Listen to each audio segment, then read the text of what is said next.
Sorry about the interruption for the last live stream, dealing with technical difficulties. Double tap the screen if you choose to. Vehicle explosion at Trump Las Vegas Hotel Pro. All right, so it's the brand new year. Happy New Year 2025, but it's already going down. The sheriff of the Las Vegas Metropolitan Police Department. At 8:40 a.m. Las Vegas time, we received a report of an explosion and a fire at the Trump Towers, the iconic hotel that you see behind me. We were told that a 2024 Cybertruck pulled up to the front of the hotel, and in fact, I can tell you it pulled right up to the glass entrance doors of the hotel. We saw that smoke start showing from the vehicle, and then a large explosion from the truck occurs. There is one deceased individual in the Cybertruck, and I don't know whether it's a male or female at this time. We are investigating a number of leads, and I'm not prepared to release any of that information to you just yet. I can tell you that there are 7 victims right now that sustained injuries from the explosion. All of those have been reported to me at this point as minor injuries. We continue to hope and pray for their immediate recovery. Also, we're very well aware of what has happened in New Orleans with the event that occurred there and the number of victims there and the additional IEDs. So as you can imagine, with an explosion here on our iconic Las Vegas Boulevard, we are taking all of the precautions that we need to take to keep our community safe. Oh my God. We're also following breaking news out of Las Vegas, where police and fire officials are now investigating a fire and explosion at Trump Las Vegas. They say it happened in a car that a driver pulled into a valet area there, and the vehicle exploded. Our Justice reporter Alex Mellon has the latest on that. Alex, what are they now saying about what happened here in Vegas? Hi there, Diane. It's actually Alex Stone here. And Las Vegas law enforcement, they briefed a moment ago saying that they don't have a lot of answers yet on what this was. It was around 8:40 this morning. This call came in of an explosion at the Trump Tower Hotel. They know a Cybertruck pulled up right to the I don't like them damn Cybertrucks. Smoke started coming from the vehicle, and then it exploded. Now, they don't know if this was intentional. They don't know if it was something wrong with the vehicle or something that was in the vehicle. The sheriff's saying that they believe everything is safe at this point, but they're looking for if it was malicious, what the intention was. They don't know any of that yet, Diane. And they say they're treating it as an intentional criminal act in the meantime. So what does that do for the investigation, Alex? Well, they say based on what's going on in New Orleans that they have to begin looking at it that way, not knowing what this was. They've got injured 7 bystanders that have minor injuries. They are taking this slow, but the sheriff's saying we don't know what we don't know, but saying that they do believe that the threat is over and that the community is now safe. The FBI is part of the investigation, is looking into it. They are trying to understand what the incident was or was not, but the indicators are there of a vehicle pulling up. Smoke begins to come out of it, and then an explosion. The person inside the vehicle was killed. They don't know if it was a male or a female yet, but a lot they still have to figure out. And Josh Margolin is also following the story for us. Josh, they also say they are looking at this as a possible act of terror. What does that tell you? Hold on, baby. It says, like Alex says, that the sheriff says they don't know what they don't know. They know this, whatever happened was intentional. The truck didn't just explode because of some sort of malfunction or something on the street.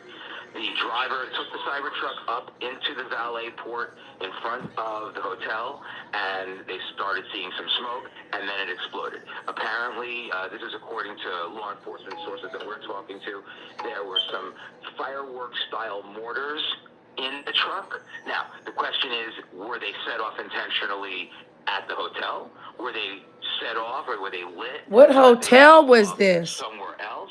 That really is the key. This is at the Trump Tower. This is scary, y'all. An IED.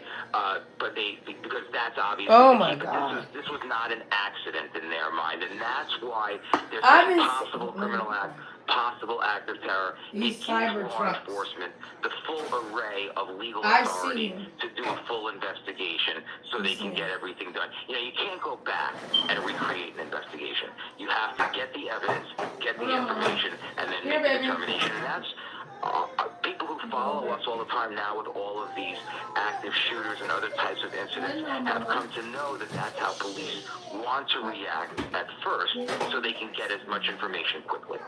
Now, the Trump dislocation is a subject of frequent threats and heightened security given its connection to the incoming president. So, Alex, what do we know about security around the hotel as of late, just because of that?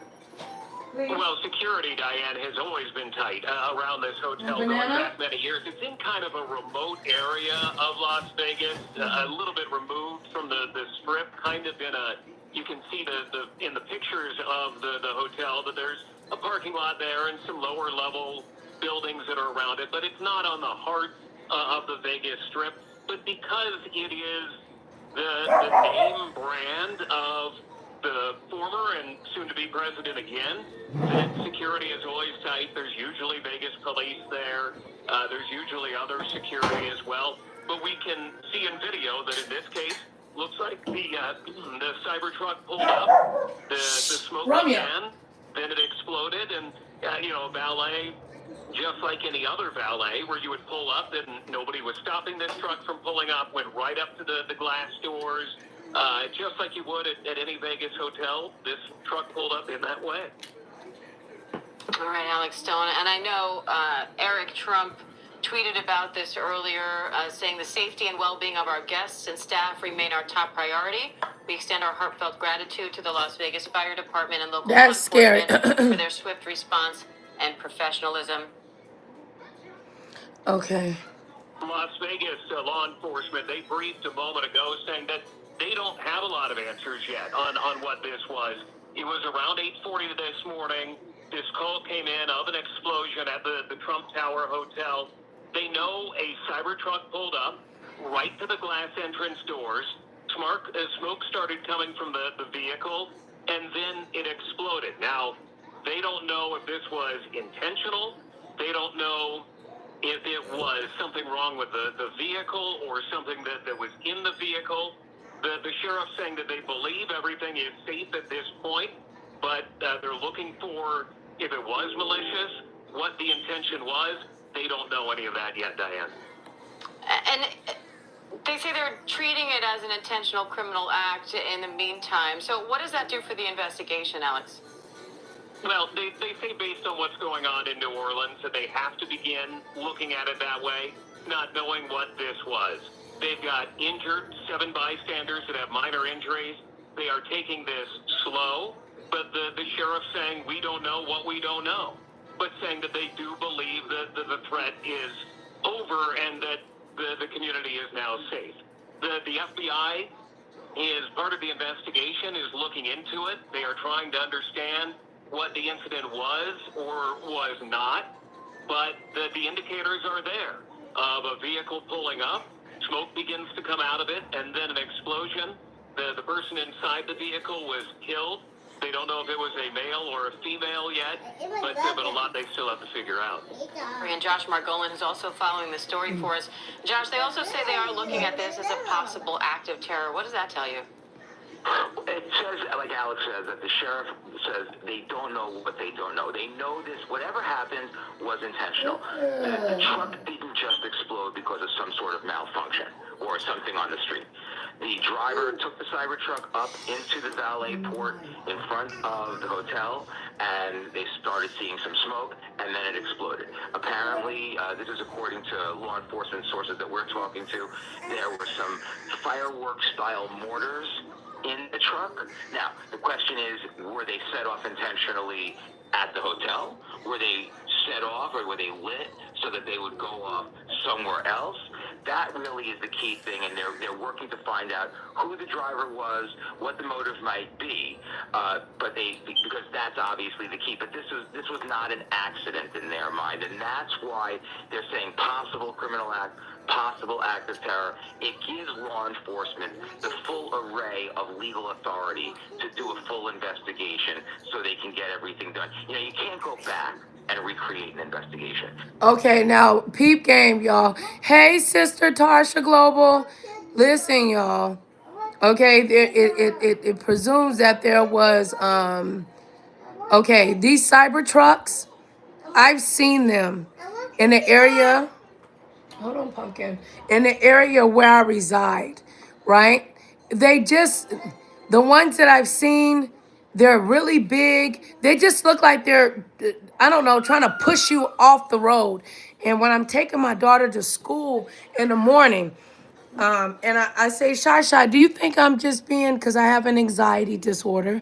Well,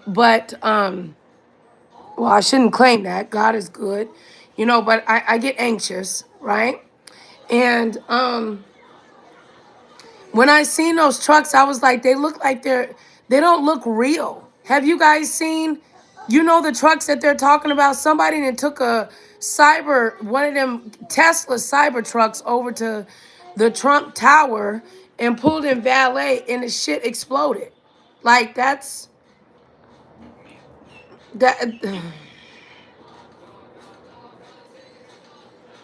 Have to get the evidence, get the information, and then make a determination. And that's people who follow us all the time now with all of these active shooters and other types of incidents have come to know that that's how police want to react at first so they can get as much information quickly.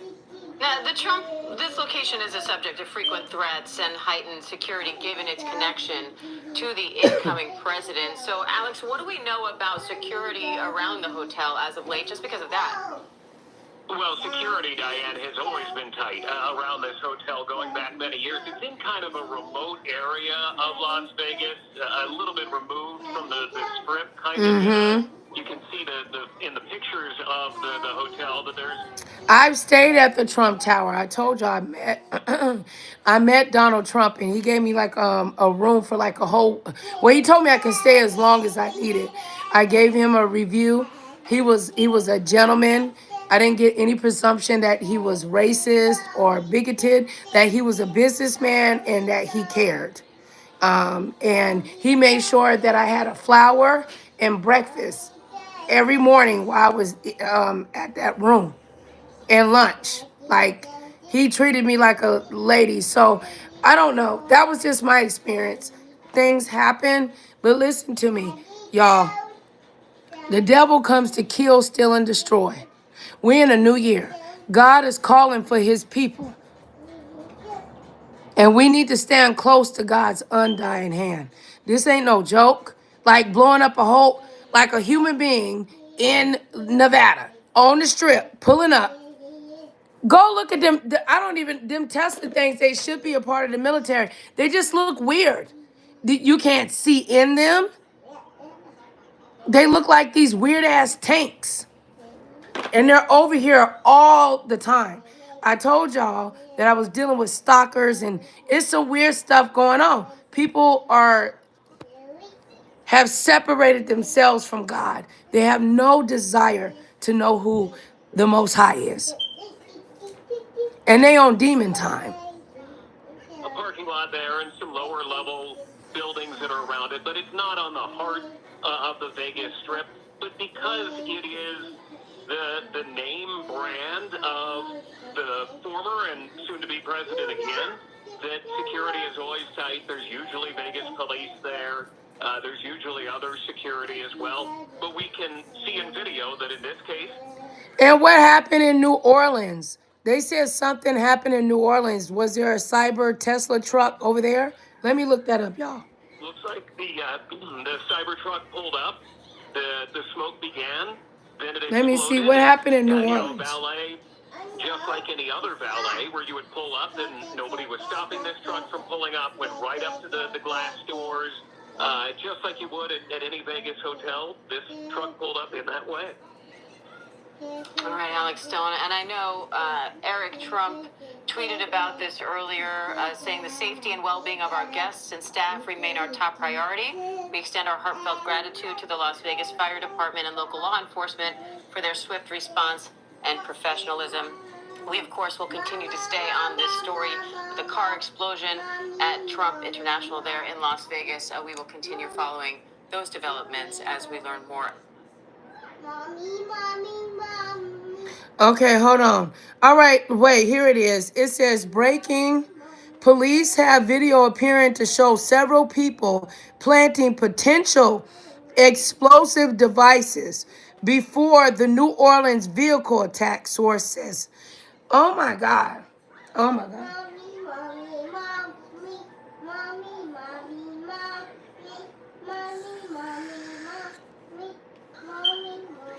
Oh my God. Now see, here comes the fear, right? Here comes the fear. Double tap that screen. Double tap the screen. But what I was gonna say is thumbs it up or thumbs it down. Praise God. Either way, you came around. Hold on, baby. I like your song. Come here. You gonna sing it? Come here. Come sing it. Come here. Come here. Come here. You know you that's not yours. So you gonna sing a song even though you got my stuff. Mommy, mommy.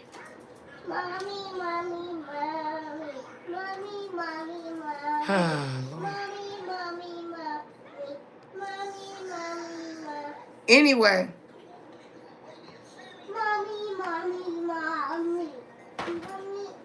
Oh, Lord. Mommy. I miss my mommy. You love mommy? You love me? Come give me a kiss. Can you sing your AB? Let me sing your ABCs. Can you sing your ABCs? A, B, C. Oh, Lord.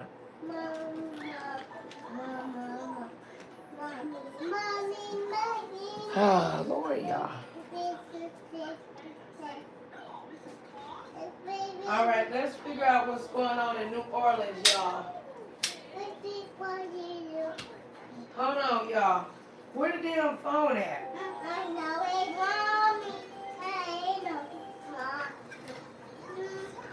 Where's the other phone at? Oh, here it is. You don't know? You speak very well, baby. What is that? That's a heater. You don't play with it. It's not a toy, okay? Don't break my chain. Don't break my soul.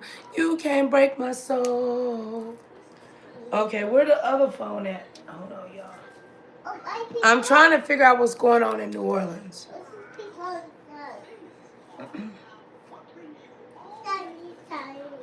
Okay.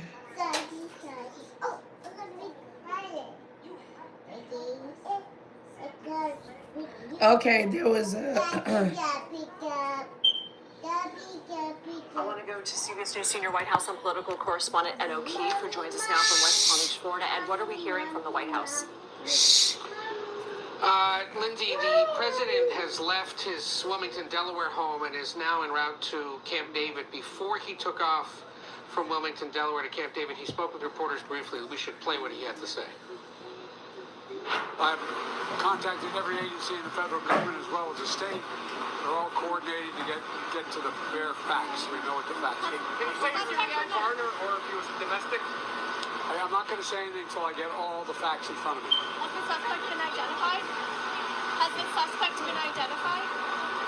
Again, I'm not going to comment until I speak to the group later. I've spoken to every member of the agency, from the CIA to the I didn't see them. I'm for real, y'all. This shit makes me nervous. I've seen those cyber trucks, and it's like when they're driving, it's not like they're regular driving. It was like they were checking something. It makes me want to call the police and be like, look, y'all need to check over here. You know what I'm saying? Like, I don't know how to explain it, but it's just, the car don't look like it's cool. Like, it looked like it's ready to blow up some shit. Like, for real. Them cyber trucks, y'all thumbs it up or thumbs it down. Praise God you came around, okay?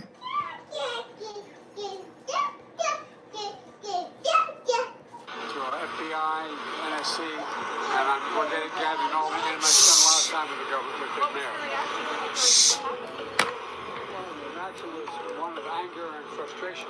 Thank you. The president also told those reporters he would likely speak later today, so that means he'll speak from Camp David. That he is speaking out on this at all, especially on a holiday, is a signal of how serious this situation is being This is very by his serious. administration as it works with. You can't, this is very serious. Like, this is, look, we better pray. We better pray for protection. No, baby. God's blood to cover us. It's real. Donald Trump gonna be, put into office. People are upset about it. People are hurt. They're broken. Okay, baby. Indiana and New Orleans officials to sort out what exactly happened. Here. We also heard very early this morning, Lindsay, when the mayor first spoke to local reporters in New Orleans, that she'd already been in touch with the White House. That was Homeland Security officials in touch with her. No, don't do that. The president has spoken with the mayor of New Orleans, and as you heard him say there, he's directed all agencies. The fact that he says the CIA, as well as Homeland Security, to be involved in this, which signals that they are investigating whether or not this was indeed some kind of international terrorist-related incident, or someone perhaps who was inspired by other attacks like this, like the Christmas market attack in Germany a few weeks ago. So he's at Camp David. We'll likely hear from him again later. Here in West Palm Beach, where President-elect Trump, of course, lives and is working on his transition before moving back up to Washington. He's at his golf course right now, but a little while ago had issued a statement through his Truth Social platform saying, in part, our hearts are with all of the innocent victims and their loved ones, including the brave officers of the New Orleans Police Department. The Trump administration will fully support the city of New Orleans as they investigate and recover from this act of pure evil. But what you also see there at the top of that message is him essentially saying, I told you so, talking about how criminals have been coming into the country and inferring that this may be somebody who has come from outside the United States to commit this act. We don't know that yet. And we also don't know, Lindsay, whether perhaps he has already been briefed on information suggesting that the suspect is from outside the United States, a foreign national of some kind. So notable that he's once again putting out this kind of information when we don't know whether or not the suspect is indeed either American, a foreigner, influenced by a foreign entity, a lone wolf, any of that. But almost instantly putting out that kind of a statement. It's a reminder, I suppose, of the contrast between the current and incoming president. Speaker Mike Johnson, who is from Louisiana, northern parts of Louisiana, is also set to be here in West Palm Beach today. He says for strategy meetings with the president-elect as he prepares to get reelected speaker, at least he hopes so, on Friday. He put out a statement a little while ago saying the vicious attack on innocent people celebrating the New Year in New Orleans early this morning was an act of pure evil, and justice must be swift for anyone who was involved. Please join us in praying for the victims, their families, and the first responders and investigators on the scene. One of his lieutenants in the House Republican leadership is, of course, Steve Scalise, who is from Metro New Orleans. He, too, calling for prayers and monitoring the situation. So you better believe that this one will get close observation from senior lawmakers, given the two of them are in Republican leadership in the House. But Lindsay, the other thing we're trying to sort out from here, and there are indications this is happening as it has been for several weeks, is whether the Trump transition team dealing with national security and homeland security issues is in fact being briefed or being kept up to speed in tandem with the National Security Council, the Homeland Security team up in Washington, as part of the agreement to make sure that the incoming and the outgoing administrations will be working together in tandem on these kinds of things. This is perhaps no greater exercise for the outgoing and the incoming to be working together and be aware of the situation, even though ultimately it'll be up to the Biden administration in these closing days of that administration. Oh my God. What exactly to do in response if there needs to be one. And O'Keefe, thank you so much. I'm sure we'll be talking to you throughout the afternoon. Oh my goodness, y'all. I'm trying to, it's so overwhelming. Terrifying video shows moments of truck plowed. Oh my God, look at this, y'all. People are so evil. I told you it's the year of the reprobate. People don't have no desire. A lot of these demons, they don't have no desire to have any concordance with the Lord Jesus Christ. And they filled with nothing but pain, hate, and detriment.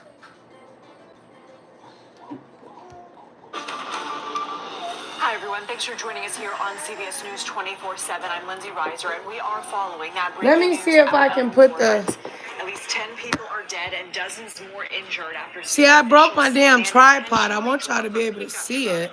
Into a crowd. Witnesses and law I'm enforcement gonna say order it me a happened at a tripod, high rate y'all. of speed and that the suspect did so intentionally. Now, it happened on the world-famous Bourbon Street over On Bourbon Street. streets as people were celebrating the new year around 3:15 in the morning. Wait, I got a couple of I got some supporters from shout out to New Orleans. We are praying for you. We are praying for you. We're praying for all of y'all around the world. I know that my lives are, look, I try to put them together to be perfect. Y'all know I know how to edit. And I apply too much pressure on myself. So at least let me go live and get y'all the news and then, you know, do the best that I can or whatever. Let's just go with the flow, y'all. Make sure that you like, share, and subscribe. $sign Nicole Reloaded on the Cash App. It would be truly appreciative or whatever. I actually really invest into my platform, okay? Y'all bought me that tripod. I didn't sit on it, okay? So let's get into it because it's a whole bunch of stuff. A whole bunch of stuff going on, y'all. In local time, officials say the man drove around barricades and hurtled down the street before opening fire on police officers. Now, 2 police officers were hit by gunfire and rushed to the hospital. They are in stable condition. CBS News has learned the suspect is dead, shot and killed by police. Officials say a long gun was recovered from the scene and potential explosive. A reprobate. Who can just take a vehicle, something that you know that you can cause extensive damage to? That's a reprobate. I'm trying to tell y'all. Look, wait until I get with my sister Tarsha Global. Prophetess, prayer warriors. I'm going to have to recreate a room.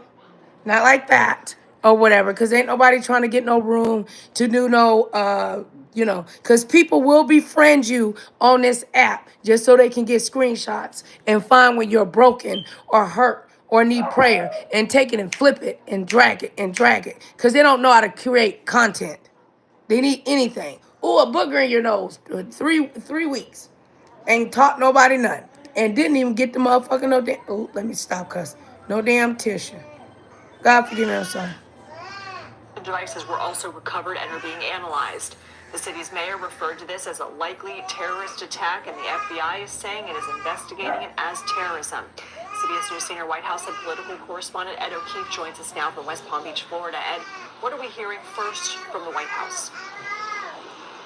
Good to be with you. Yes, the president actually just moments ago, as you were beginning this latest round of reporting, just issued a statement by way of the White House saying that he has been briefed all morning long by his top Homeland Security officials and reiterates that the FBI is in charge of this. The statement reads in part, "I'm grateful for the brave and swift response of local law enforcement in preventing even greater death and injury. I have directed my team to ensure every resource is available as federal, state, and local law enforcement work assiduously to get to the bottom of what happened as quickly as possible and to ensure that there is no remaining threat of any kind." Wonder was it a immigrant? Because they get the United States keep giving them a shit load of money.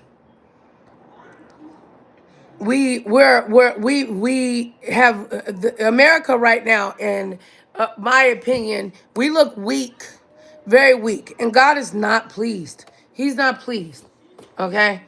The God that we serve is not a welfare God where you can go and recertify him, okay, and you have to report income and all this other stuff, okay, and then you'll get a benefit or the lack thereof of anything because you might don't even be approved. No, God is there for you always. All you have to do is just ask him. Sorry, y'all, I lost my voice. Suggests that perhaps there's still a concern, at least among federal and state officials, that maybe there are others out there who've been involved in this in some way that have yet to be discovered. He says he'll continue to receive updates throughout the day and have more to say later. There is no justification, he says, for violence of any kind, and we will not tolerate any attack on any of our nation's communities. That's We're right. here in West Palm Beach, of course. Y'all not gonna bring y'all little cyber trucks and whatever, you demons. I pray that God cover all of us in the blood of Jesus. And whatever that should not be attached to us, knowingly and unknowingly, that the Father will be merciful. We need to ask God to be merciful for us. Okay? Like, for real, it make me want to call the police. Because they saying if you seen these, I've seen these trucks, y'all. For real.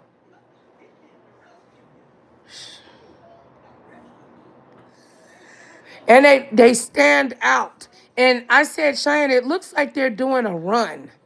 You know what I mean? Like how somebody's casing a place and they kept driving around like, I don't know, maybe their getaway was, on the freeway by where I'm close by. Because you can go to Arizona and stuff. You can get out of town. I've seen those trucks are very expensive. It's not like, I don't know. I don't know. Is it normal to see these trucks? Do you guys know what I'm talking about? These cyber trucks? They don't even look real, even though they're real. It's like, who wants to, how you put kids in there?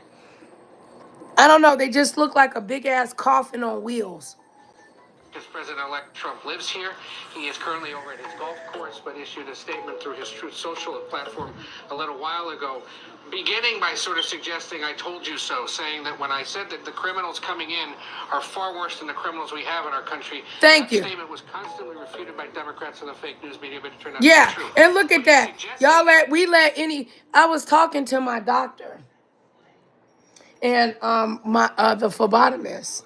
And talking about like, look, we gotta, couple of them ain't even been out the country trying to get approved. But my thing is, I'm gonna leave the United States. It's the United States is the only country that let illegal aliens inside. Double tap that screen for me, okay? Hey sis, oh my God, we gotta talk. I miss you, Candy Cane. I love my Candy Cane. I'm going to confess.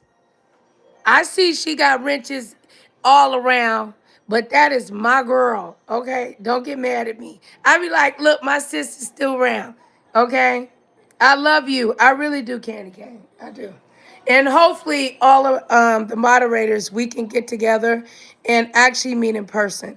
I have no desire to bring harm to anybody or, I'm not into that doxing stuff. I'm more like a vigilante, okay? A demon slayer, okay? In the name of Jesus. I ain't acting like I'm perfect. And people don't like me because when when I really open up and share how I feel, they don't like it.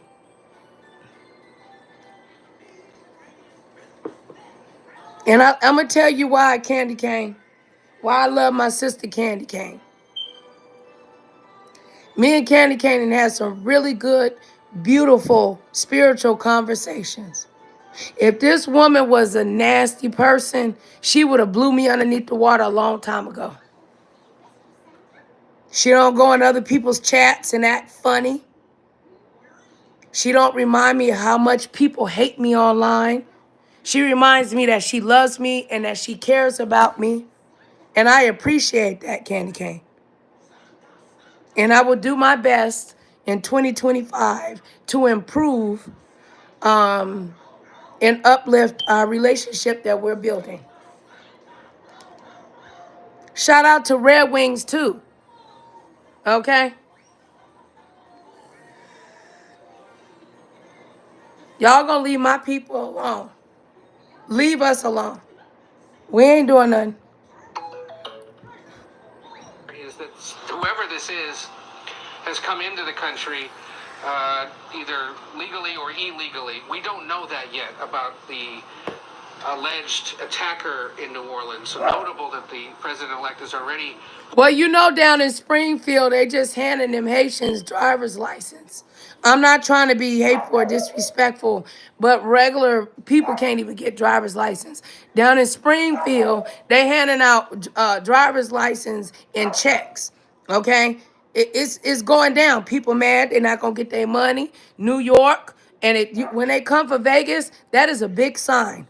We have the Air Force down here, one of the most powerful in the United States of America, okay?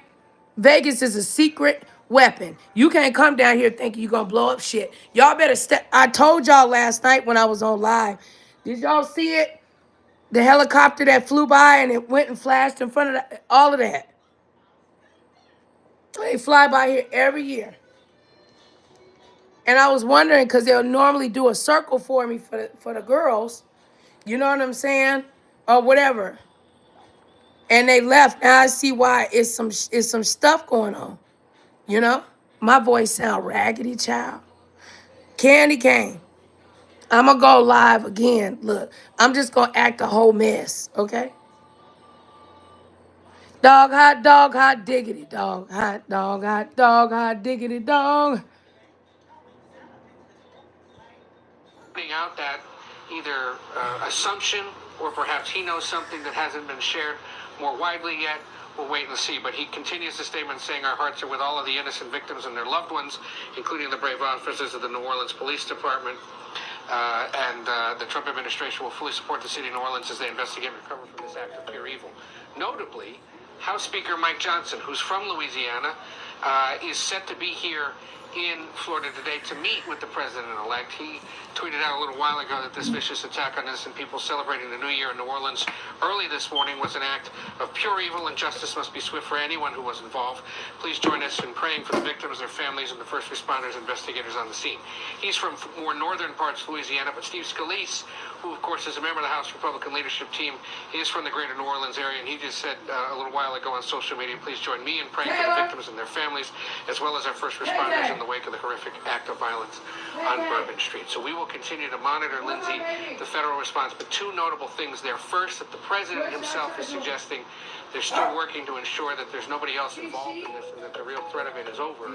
Second, that the president-elect is at least surmising or assuming that this is somebody from outside the United States who caused this. Again, we have to stress, we don't know for certain yet, based on what officials have said, who this individual is, what they were doing. There are concerns about the vehicle that he drove, what's on it, where it came from. Was it from Texas, as the license plates and images suggest, or was it a rental that perhaps was picked up there in Louisiana, because a lot of rental cars do have Texas plates. We'll wait and see.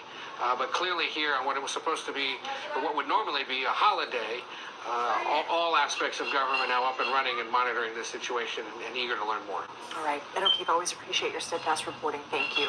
We are continuing to monitor this breaking news out of New Orleans, where at least 10 people have been killed and at least 35 hurt when a man drove a truck into a crowd on Bourbon Street. The FBI is investigating this as possible terrorism. The suspect is dead. We also know the two New Orleans police officers were shot in a firefight with the suspect. They are in stable condition. 10 people are dead, dozens injured, including 2 officers, and no doubt dozens more witnessed the attack. One of those people is Jimmy Cawthorn. He's joining us right now to tell us a little bit more about what he saw there on Bourbon Street. Jimmy, I know this is really difficult to talk about, so we thank you for sharing your story. I broke my Can tripod, you tell me y'all. how this all started and Hey, Happy New Year, Tanisha. I love you, sis. what you saw? Just a regular night. Oh my God, I've this is never scary. experienced New Year's on Bourbon, so I decided. Wait, don't make her cry. I was Please, a y'all. member, so I was sober.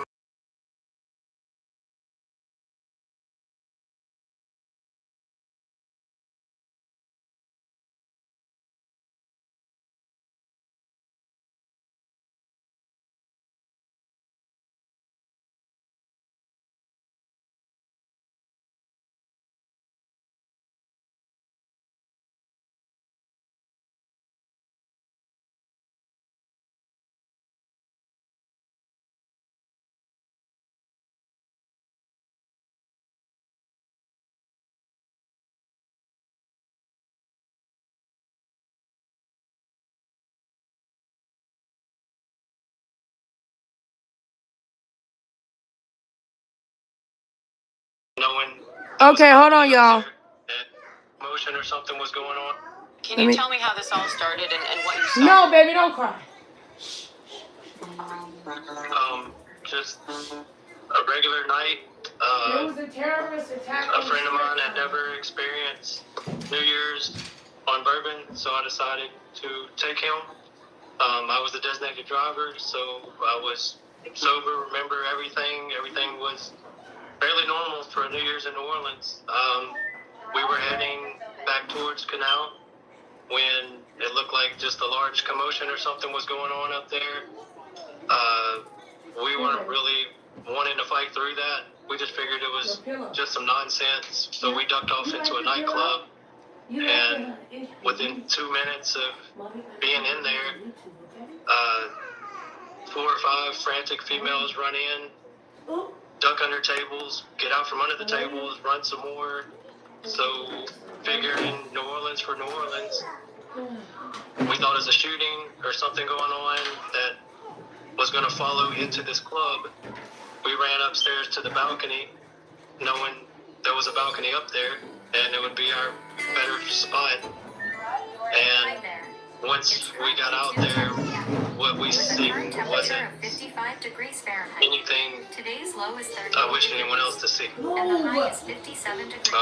Just a melee of movie prop looking bodies mangled for both directions. The beginning. Oh my gosh, y'all. So. Oh my God, there's body parts. Oh Jesus Christ. It's worse because those people had no heads up. Oh my God. That is. This is horrible. That we did not want to share on Facebook. But look at this. This body part. Oh my God. She had a wedding ring on her finger. Just this is horrible, y'all. Terrible. And the gentleman down there, he had tire marks on his stomach when they rolled him over to check on him. He also had tire marks on his back. He was completely crushed. I mean, there was an easy 6 instantly visibly deceased, just based on body position and blood and more graphic details. And they wouldn't let us. I mean, it was minutes, several minutes after witnessing this. They wouldn't let us outside. And I'm trained in CPR, personal response, and all of that due to the nature of my job. And here, baby. They wouldn't let anyone go help. And I understand. And also at that time, you had the green military-style officers on foot, probably 10 of them running down Bourbon towards the direction the truck went with M16s. They basically kept us where we were for about an hour and a half or so while they secured the scene. And we were just left in there with our thoughts and visions. Yes, we did. Jimmy, you say that after you went up, you saw police following this truck on foot with their guns out. Can you talk to me about what you saw from that point? Those green officers there, several like them, I can't say if it's those exact ones, but at least 10 of those were coming from Canal on foot, M16s, ready position, down Bourbon. But the truck was completely out of sight. And you said you initially thought it might be a drunk driver. What's your reaction now to hearing law enforcement say this not only was an intentional act, but they're investigating it as an act of terror? Well, watching my local news and hearing that they've already detonated a couple of IEDs. My God. I told Cheyenne that I told Cheyenne that I felt that these cyber trucks were like weapons. They don't look like regular cars. They look like military. Like anybody with family and life and flesh wants to drive around in that early in the morning. I mean, it's like not an oxymoron. What is the word that I'm looking for? But it's an exotic. It's not a regular everyday vehicle. It's and a vehicle is thick. It's real thick. It's dark. It's matted. It just don't look positive, and it stands out. And it's like you got all this shit, but you can't put a family of 5 in that motherfucker. I said these are war machines, vehicles. These are, look, Tanisha been trying to warn y'all about the chemtrails and everything. Look, y'all gonna think I'm crazy. I did 6 hours ago because this guy at any point could have threw those out the window. He could have shot us at us. I mean, it's hard. It's hard to contemplate all the what ifs when all you see are these bodies, and you can't imagine someone would want to do that. Mango bodies, y'all, everywhere. For real, for real. I mean, they hit New Orleans. You know, you had Katrina and a lot of people, Vegas, Nevada, rather, took up a lot of people from New Orleans from Katrina. So if they hitting, we love our New Orleans people down here. They are people. They are family. And they done brought and went and blew up a truck over there. That's not cool. The kids be down there. Look, y'all, we need to pray. Oh, well, Nicole, I prayed hard. I prayed. Well, pray harder. Get on your knees. When's the last time you put your knees to the pavement and pray to God and lift your hands, regardless of how painful it is? When's the last time you sacrificed a meal for God? Prayer warriors, we're in a different position than other people. We have a responsibility to get together and pray. It's time to fast. For real. Because they definitely need intercessors. It's on purpose. I mean, all these people were somebody's special people, and this morning they're not going to be there. We gonna come together on Something that never Vegas. should have happened. New Orleans Police Department superintendent, the New Orleans Police Department superintendent says the driver was, quote, hell-bent on creating carnage, and witnesses described a horrific and chaotic scene. Take a listen. It all just happened so quickly, but the guy in the pickup truck just punched the gas and mowed over the barricade and hit a pedicab passengers. And there were just bodies and the screams. I mean, you can't think about or hear that. It was chaos and very, very scary. It was pandemonium. It was obviously emergency vehicles everywhere. Police were everywhere. Bodies, folks were just running through the streets. Obviously, they were panicking as well. It was just loud, something really loud. And then I heard more fireworks. I don't know what it was, but apparently it wasn't fireworks. It was right outside our window. I can't imagine we were on that street. I told y'all last night it sounded like they was using shotguns when they were doing the fireworks. Just moments before, we were on that street, and it could have been us. Oh, my God. The White House says President Biden continues to be briefed on this incident. He's been in touch with the mayor of New Orleans. This all unfolded, of course, on the day that was supposed to be the day of the Sugar Bowl, a major college football playoff game at the New Orleans Superdome. That game has now been postponed to tomorrow, 24 hours, in the wake of today's tragedy. NBC News Justice and Intelligence correspondent Ken Delanian has the latest on the investigation. Ken, let's start there. The Sugar Bowl has been postponed to tomorrow. Taylor. They said at the press conference Come it was here. due to security concerns. Come here, What Mama. do we know about the search that's maybe going on right now for more suspects that they talked Be about? quiet. And that has to be part of why they postponed the Sugar Bowl. It absolutely was, Kate. But I have some new information since the last time we talked that unfortunately is going to muddy the waters even further. I had a conversation with a law enforcement source after we just spoke on the air, and other colleagues have done the same. And what we're hearing now is that this idea that they were looking at a video that potentially showed other people planting the 2 IEDs that were found in New Orleans, that may have been a misunderstanding, that those may have been just bystanders. And so so caution is being urged from our sources about the idea that other people planted those bombs, which is leading to people saying it's not even clear that he that there were co-conspirators, unless there's other evidence that some of our sources are unaware of.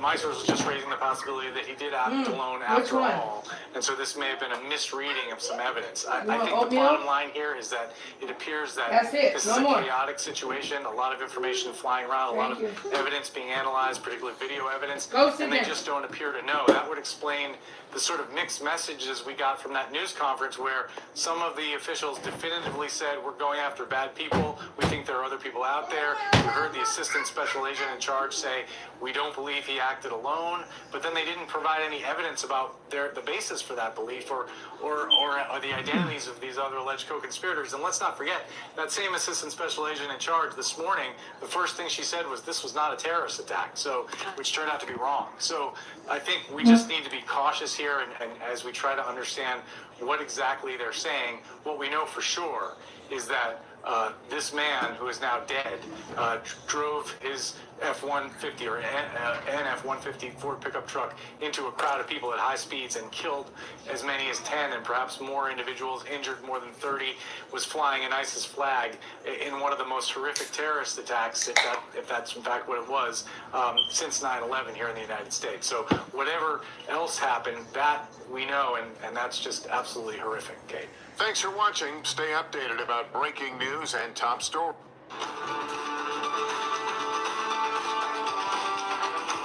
A suspect rammed into dozens of pedestrians, injuring at least 35. Federal officials tell CBS News the suspect has been identified as 42-year-old Samsud Din Jabbar, a U.S. citizen from Texas. Oh, look, yeah, oh. Who was wearing body armor at the time of the attack was killed in a shootout with police. Law enforcement. My God. An AR-style rifle and handgun were recovered at the scene. An ISIS flag was located in the vehicle. And an ISIS flag. Told y'all, them implants, they be over there in Texas, them implants, man. For real. Ain't nobody against immigrants, but look, we the only country that we just allow people to come over here and get refuge. We can't go to refuge and get asylum. The fuck? They're gonna be like, you're not even gonna get past customs. And then half of the other people that are talking shit, they don't even have a damn passport. Me and the lady that was doing my my vaginal ultrasound, she was like, we just be fronting. She like, she made good money. Still ain't got no passport. Okay? I'm going to give us some homework. We need to get our, I don't know how long it take, what it costs though. What is it? You know, now me getting my passport ain't going to be that easy because custody issues. You know what I'm saying? I don't want my daughter to have a passport and on, you know, her other side of the family, and they go out of the country. Where I don't want my baby, not my Shashai, no, or my Tay. I don't want any of my kids, even though the ones that are grown. I don't want them going out the country or nothing without mama. No, because you mess around and say the wrong word, wear the wrong color, inflect too long, and your ass locked up. Shit, did they even release the one, that 18-wheeler truck driver that they arrested down there because she raised her voice? The FBI is working at this hour to determine any potential associations or affiliations with terrorist organizations, international or domestic. In a statement this morning, President Biden, who has been in touch with the New Orleans mayor, said, quote, "There is no justification for violence of any kind, and we will not tolerate any attack on any of our nation's You can see body parts. At the desk, Nicole Skanga and Scott McFarland, CBS News correspondents both. Nicole, let's start with you. What else do we know that I did not outline here at the top? Well, there are some indications of premeditation by the suspect here. Law enforcement sources telling CBS News this individual had rented an Airbnb in a neighborhood of New Orleans. Also, FBI in their statement released moments ago indicating they believe the suspect here had rented that Ford pickup truck, of course, a vehicle capable of traveling at a high rate of speed, Major. Beyond that, maneuvering around bollards, although there is a question of how the city of New Orleans prepared for New Year's Day and, some of the public crowds that were expected. Questions remaining, though, for the FBI that is the lead in this investigation. Were there any accomplices? And one of the questions that law enforcement is looking into is how that vehicle was rented or obtained. Was there any negligence there? Who might have known about this? Was there any leakage in the run-up to this attack, which was clearly meticulously planned on the part of this suspect? Are there any hints of radicalization? We know this individual, a U.S. citizen from Texas. Was there any travel in the days, weeks, and months ahead of this incident, Major?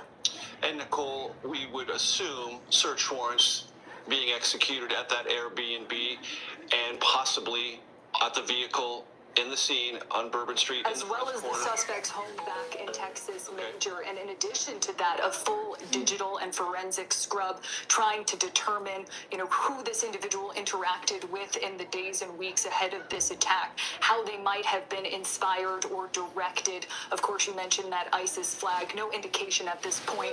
ISIS has not taken credit or responsibility for this attack. Law enforcement officials I'm speaking with say it looks to be more of an inspired lone wolf attack, but at this point, too early in the investigation to say for sure. One of the big questions that law enforcement will be looking into. Scott McFarland. The FBI doesn't use the term terrorism investigation casually. You have to hit a whole bunch of metrics to qualify for the FBI to actually say that, to iterate that this is a terrorism investigation, and they've done so unequivocally. And yeah, they say they're investigating the potential affiliations of this attacker to see what that ISIS flag might have meant, what a motive might have been, and certainly were there others who were plotting, planning, conspiring, or knowledgeable about this attack. The president has returned to Camp David from Delaware today. He spoke briefly as he was boarding the plane and said he talked to the mayor of New Orleans, that the mayor is angry and frustrated, but that he will speak again today about what he's found. He was asked questions about, details about the attack or motives, and he said, let me get fully briefed before I answer questions about that. He's expected to speak today, likely from Camp David, to give some kind of update. But I'll also note, New Orleans has been concerned about just this type of attack, a vehicular attack in a big pedestrian area. Specifically, they were concerned about the French Quarter and Bourbon Street. 7 years ago, in a city memo, they detailed possible plans to change the security, to limit car traffic in that area. They said in that 2017 memo, they're worried about somebody with a car triggering a mass casualty incident. I want to bring in Sam Vinograd, who is one of our CBS News consultants and a contributor. Joins us now. She also served as the former Assistant Secretary for Counterterrorism at the Department of Homeland Security. Sam, your thoughts this afternoon? My thoughts based on the latest FBI statement are that state and local and federal officials have not yet ruled out whether this individual acted alone. They have not indicated that the threat has been completely neutralized. They mentioned that they're continuing to probe this individual's associations and communications with potential terrorist entities. I will note ISIS has a long history of both inspiring and claiming responsibility for vehicular attacks that result in mass casualty incidents. So this particular incident certainly has the trademarks of ISIS-inspired attacks. At this time, with the Federal Bureau of Investigation being the lead, having worked a lot of these investigations myself, Major, with my colleagues, what's happening is federal, state, and local officials are combing through every bit of available evidence, and while trying to ascertain a specific motivation, their immediate focus is trying to rule out whether there are any other associated threats. As Nicole mentioned, that involves very detailed forensic and digital analysis of this individual's travel history, communications, and assets, and we should expect that part of the investigation to take some time. But until the FBI says that the threat has been neutralized, we can't assume that there aren't other associated threats. Sam, it is part of our contemporary world that new threats emerge, and law enforcement. I believe the press conference has started in New Orleans. Sam, please stand by. I want to go now to New Orleans and the local and federal officials updating the public just now. Provide you some facts and information about what we do now. I know that all of you will have questions, and we will try to provide some answers. But this is an ongoing investigation that's rapidly evolving. So there are some questions I will be unable to answer at this time. The FBI is the lead investigative agency, and we're investigating this as an attack of terrorism along with our partners. Today at approximately 3:15 a.m. Central Standard Time, an individual drove a pickup truck into a crowd on Bourbon Street in New Orleans, killing at least 10 individuals and injuring dozens more. After hitting the crowd, he exited the vehicle and fired upon local law enforcement. Law enforcement returned fire, and the subject was pronounced deceased at the scene. 2 law enforcement officers were injured and transported to local hospitals. The subject has been identified as 42-year-old Samsud Dim Jabbar, a U.S.-born citizen from Texas. He was driving a Ford pickup truck, which appears to be rented, and we are working to confirm how the subject came in possession of this vehicle. An ISIS flag was located on the trailer hitch of the vehicle, and the FBI is working to determine the subject's potential associations and affiliations with terrorist organizations. Weapons and potential improvised explosive devices, IEDs, were located in the subject's vehicle. Other potential IEDs were also located in the French Quarter. As of now, 2 IEDs have been found and rendered safe. The FBI Special Agent bomb technicians, as well as our local law enforcement partners, have been working to determine if any of these devices are viable, and they will work to render those devices safe. The FBI, we are working with our partners to investigate this as an act of terrorism. We're aggressively running down all of the leads to identify the possible subject's associates. We're working to ensure that there is no further threat. We do not believe that Jabbar was solely responsible. We are aggressively running down every lead, including those of his known associates. We're just hearing now from the Associated Press that investigators have reviewed video of 3 men and a woman placing explosives There's always a woman around this area. Tracy, this is we're not talking about regular so what does that tell you? And to the point about the sheets, I think the sheets were also put up to shield the hotel guests' eyes from the carnage on the street. So you're right with those 2 points. But now we're hearing this video of 3 men and 1 woman placing items, and it seems as though they are connected to the suspect. Tracy, come on now, I've seen these cyber trucks. Well, this is very, very similar to we can't just be like, girl, we going to Africa and we gonna move there. You can't just do that. 2 of them, right? Placing those IEDs. You gotta get a passport. This is not at all surprising because I do think it would have taken multiple individuals to place the IEDs, plan on where that placement would be, as well as then obviously use the vehicle to ram this route. And they got but what that parasites also and tells shit. me as well is, look, I'm former law enforcement. I think law enforcement is actually doing an excellent job here. But it seems to me that there may not have been explosive sweeps that were done of the French Quarter and of Bourbon Street in particular as a result of securing this area, because part of me does wonder if that explosive would have been picked up by either a dog or a device. Again, I can't say for certain if that occurred, but part of me does wonder. There's no question they are now looking for these individuals and combing through particularly that digital evidence. And Peter, I want to ask you about how investigators handle the IEDs. I want to drill down a little bit so you can explain to us how this works, because it's my understanding that some were found and some may not be true IEDs. You know, what is the process like? It's obviously a very dangerous situation. We know that robots are used in some types of investigations with this. Talk us through how investigators work with IEDs. That's why I said I want to come where you at. The public and of course safety. Go find me a doctor, They'll do a cordon off area, and they will Be either like bomb my and squads or record. Be FBI like, and look, my ATF, both sister have T was special agent outside. bomb I told her technicians. no They will more. render those But she devices had safe, weight loss which surgery. sometimes means You can detonating help them her. in place. And then what they'll do is they will look at those items, look at how That's they were manufactured, augmentations, what components were involved, and but they'll I try didn't to track realize, down whether like you those said, items Chef that tried were to used to explain make the ID you were gotta do purchased upkeep in on an it. effort to identify who helped manufacture these IEDs. But I mean, the most important thing, again, is public safety, and that's why sometimes these crime scenes take so long to process, is because it takes time for the bomb squad or for the special agent bomb technicians to go in there and Who got render that these money to get that devices removed safe, and keep? while at the same time trying to maintain as much of the physical evidence contained in these devices as possible. Because again, it's evidence they want to be able to present it in court, especially if they identify additional co-conspirators. And then the other thing is they look at the signature of these devices to try to see if they're tied to potentially other devices or even devices that are found overseas, so they can see who is instructing these people on how to manufacture these devices. So it's a painstaking process. But again, public safety is the most important part of the process. One thing that I heard in Brian's reporting, the last thing he said was talking about the fear, but also the anger, that these bollards weren't up, that the right protection didn't seem to be in place. They were working on it. That much we know. And for people who don't know what a bollard is, those are those short, thick posts that create a barrier. You know, we see them down on Wall Street. You've probably seen them outside of a bank, retailers. They use them so that people can't ram into a bank or a retailer. And we've seen them in some public areas. Not sure exactly what that. The cars that Brian Enton talked about, police cars that were used to hopefully try to prevent something like this from happening. But, you know, now looking back at it, That this is commercial going to be a done. huge part of the story, Tracy.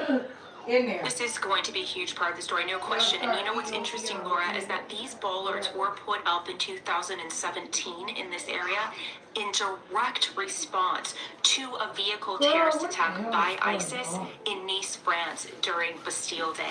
That's why they were put up. And they were refurbishing them, obviously, because of the Super Bowl and the other activities that you had mentioned.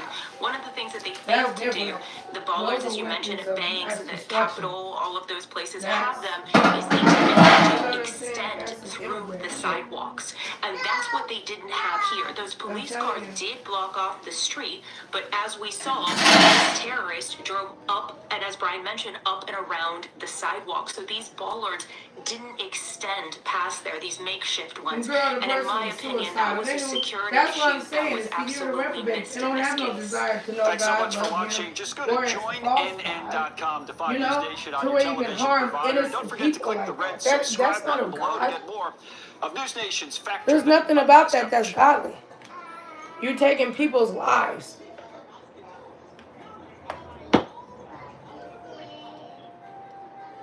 Right, but you playing a Democrat role.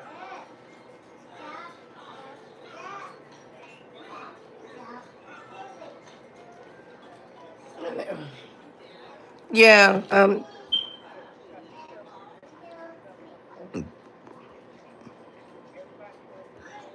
Emergency vehicles everywhere. Police were everywhere. Bodies of folks were just running through the streets. Title to this.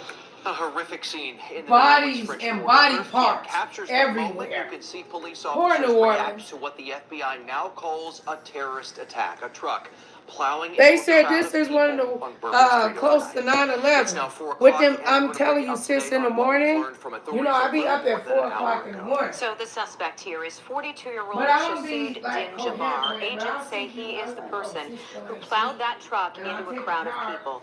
At least 10 people are dead tonight, dozens of others hurt.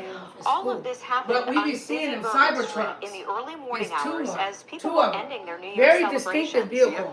And I wonder, and I told Shan, I said, I feel like the vehicle is casing.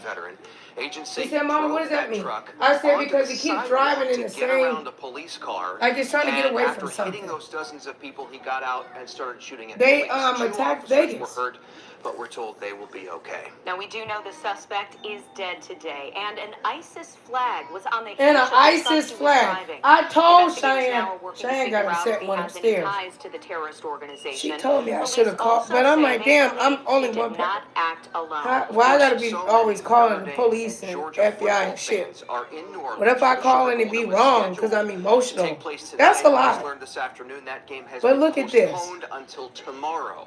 A news Look conference at wrapped this. up about 90 minutes ago. Officials say now is the time to be vigilant. Watch. And they talking about now is the time to, no, now is the time to give your life over to the Lord Jesus Christ and repent of all your sin. Postponed the game was not done lightly. It was done with People one single take thing in mind. vehicles and running Public over safety. children. Making sure that the citizens and visitors of this great city. We're not accepting that in our state. Every event you come to in Louisiana, that you will be safe. Need a like Lady Red said, I need a fucking shotgun. Obviously, and it is spanning wider than just Bourbon Street. So we want to go to I can't get one until station in New Orleans. She's at one of those 2027 because I got a marijuana license. You can't have both possible explosives. because it's federal. Lay that medical marijuana down and get An ongoing police presence situation. Yeah, and get me a at the corner shotgun. of So I can, Mandeville and Murray. I'm going to make step sure I'm out so you safe. can get a look at the scene out here right now. As you can see, there is a heavy law enforcement's presence. We are understanding that this is going on for about a block or two. Look at this. Look, y'all, I want to put this on you. A screen share, but look, we're going to be doing a lot of pot. In addition to the ATF. Y'all know your girl, Nicole Reloaded. Double tap the screen, like, share, and subscribe. Thumbs it up or thumbs it down. Praise God. Either way, you came around. So let's get this out here. The scenes on Bourbon Street. Oh, my God, girl.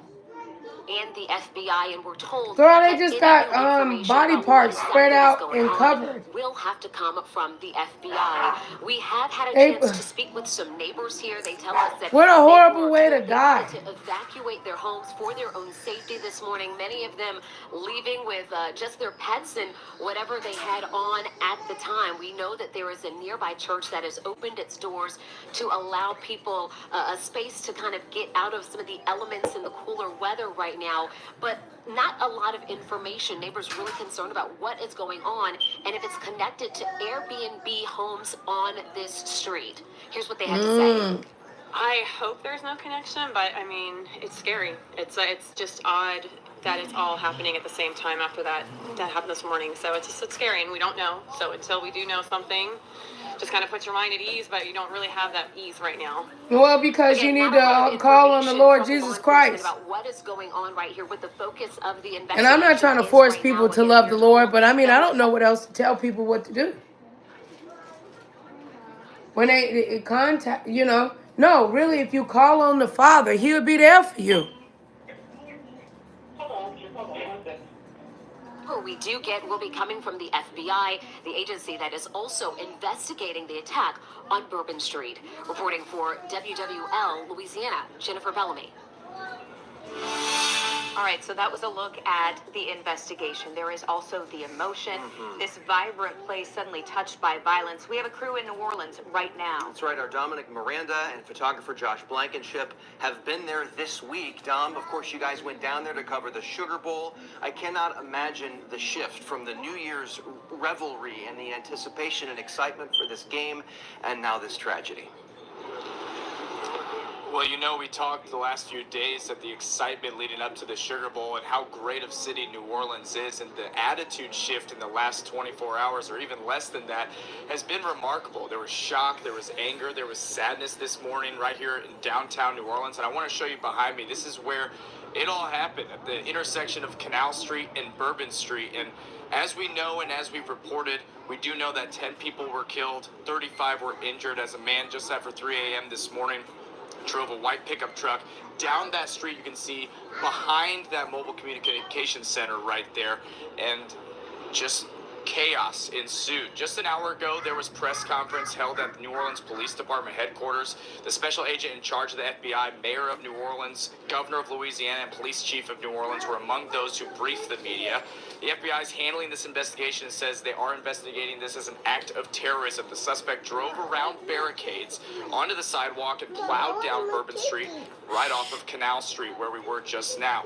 He then got out of his vehicle and started exchanging fire with police officers. 2 police officers were injured but are expected to be okay. A state of emergency has been declared here in New Orleans, giving them access to every resource possible to learn more information. The FBI believes this individual did not act alone and are requesting all information related to this to be passed on to them immediately. Okay, so obviously this all happened when the Sugar Bowl was supposed to be played tonight between Georgia and Notre Dame.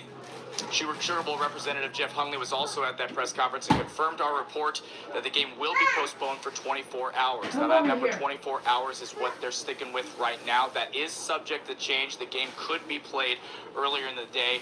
Just going to have to take some time to figure all this out. What I can tell you is folks that we spoke to, fans, grieving folks over here in New Orleans, they were, of course, disappointed that the Sugar Bowl was postponed, but they understand. People are grieving. This is something that nobody could have foreseen coming. They were sad, they were angry, and it was a state of shock this morning. It was certainly a shock to all the reporters here, and it's just sad to see a city with such vibrance have that shift in such little time ahead of such an exciting few days. So we'll, of course, keep you updated throughout the day here on WTHR. We'll be live here in New Orleans throughout 4, 5, and 6, bringing you more information. Notre Dame fans and alumni held a mass this morning, coming together in prayer. It certainly was an uplifting shift from the disappointment and sadness of today. But we'll keep you updated on any more information we have and more information about the Sugar Bowl as it presents itself. But for now, we're reporting live here in downtown New Orleans. We'll send it back to you. Dom, if I could just ask you too a little bit more about the atmosphere there. You know, you mentioned 24 hours from now, we possibly are going to play this game. I can't help but think of 24 hours ago when you were there and the crowd was happy and celebratory, and now such a gut punch to have this unimaginable tragedy. What does it look like? I mean, this Bourbon Street is not the one we recognize. You know, what are you seeing and feeling there? No, it's an active crime scene right now. It's an active investigation, and until that is not the case, it will be shut down with caution tape, as you see right here. The shock factor is what struck me the most. It was a ghost town. You saw people lining the streets of not only Canal Street, where we're at in downtown New Orleans, but Bourbon Street as well, the world-renowned Bourbon Street. There was such an atmosphere, such a build-up, such an anticipation to the Sugar Bowl of 2 of the most elite programs in all of college football. And New Orleans, such a proud host of this event, unfortunately marred by a senseless and heinous tragedy, really. And that's what decision makers and lawmakers and all those stakeholders at the press conference we were at earlier had to say. They will find this person and they will bring them to justice. That was their promise to the people of New Orleans and really all the tourists that were here to enjoy the Sugar Bowl. So a lot of sadness, a lot of shock, a lot of disbelief, and until there's more answers, I'm sure it will stick that way. But we have seen people coming together. That mass I mentioned for the Notre Dame alumni and fans, you know, that was such an uplifting part of this, coming together in the wake of a tragedy. People are looking for leadership, right, in these situations, and so that, of course, was uplifting. We'll bring that to you, but it's going to take a while to resume as normal here in downtown New Orleans, and rightfully so. But as of now, Sugar Bowl is scheduled for tomorrow, 7:45 Central Time, and we'll bring you the update if that changes. All right, and we're going to follow up with you a little later in the show. Dominic Miranda, thanks for joining us live from New Orleans this afternoon.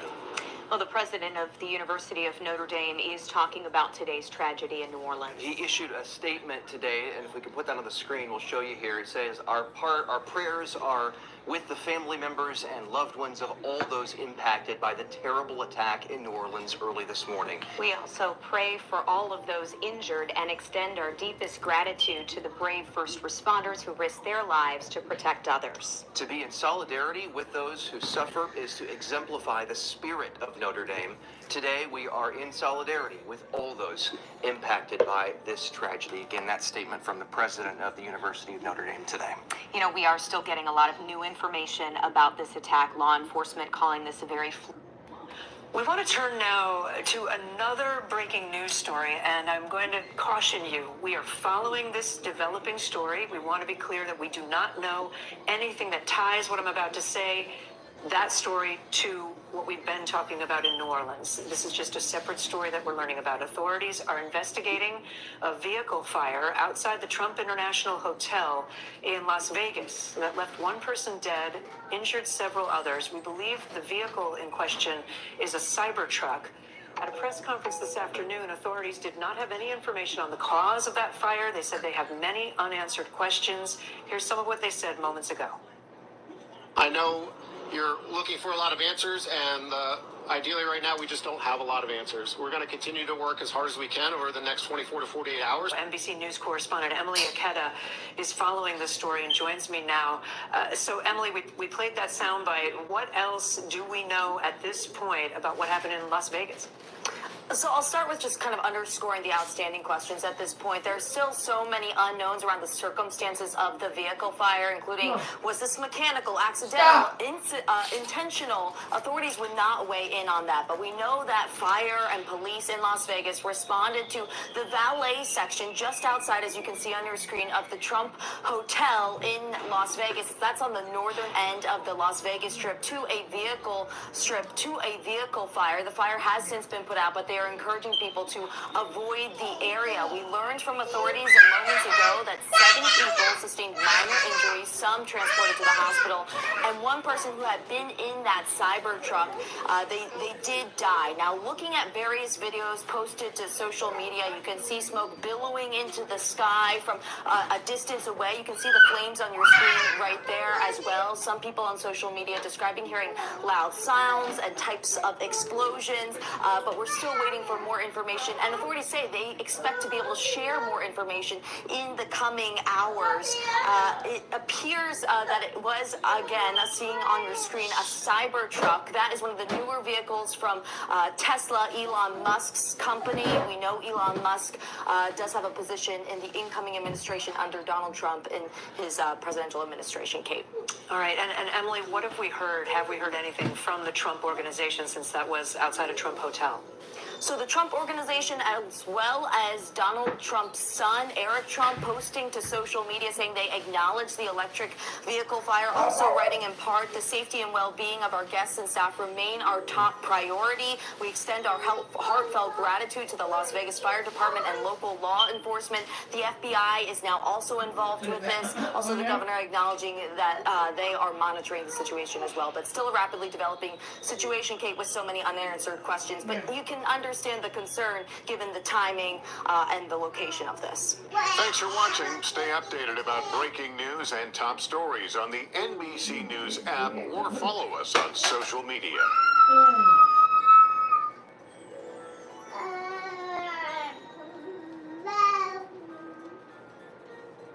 That's there, baby.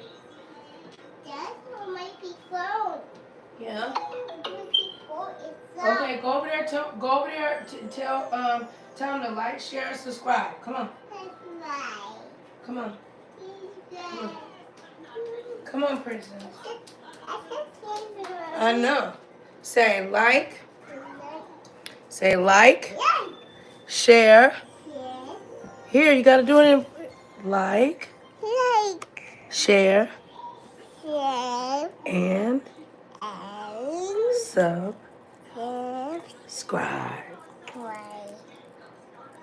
Thank you. For more on the investigation, let's bring in Orleans Parish District Attorney Jason Williams. Thank you so much for your time on such a tragic day for you and your community. What can you tell us about the investigation? Is the threat believed to be over at this point? No, the threat is not over. This is an active and fluid investigation. Much of Bourbon Street is a very large... Listen, y'all, this was 9 minutes ago. This is a live reaction that we're having right now on Nicole Reloaded, the House Reloaded. Thumbs it up or thumbs it down. Praise God. Either way you came around. Double tap that screen. Double tap, double tap. Help assist me to get into the algorithm. Let's get to business because this is really serious. Okay? IEDs and all of that being in connection with Vegas, that's really serious. And they an active crime scene. There are a lot of moving parts. One, to try to bring everyone who was involved in this to justice, and to also make sure that our locals and visitors are safe as they continue to navigate the city of New Orleans. I don't have Do you mine. feel confident that the Sugar Bowl can go on tomorrow safely for everybody? That's not a decision for one person. Sugar Bowl leaders, city leaders have been meeting about that all day and will continue to meet about smart. But this is as devastating and as shocking as you can imagine that it is. I was in the French Quarter having dinner last night. My college-age son was on Bourbon Street celebrating with friends until roughly about 2 o'clock, just before this happened. So this was an attack on my home, but it was not just an attack on my city. It was an attack on our country. As you can imagine that it is. I was in the French Quarter having dinner last night. My college-age son was on Bourbon Street celebrating with friends until roughly about 2 o'clock, just before this happened.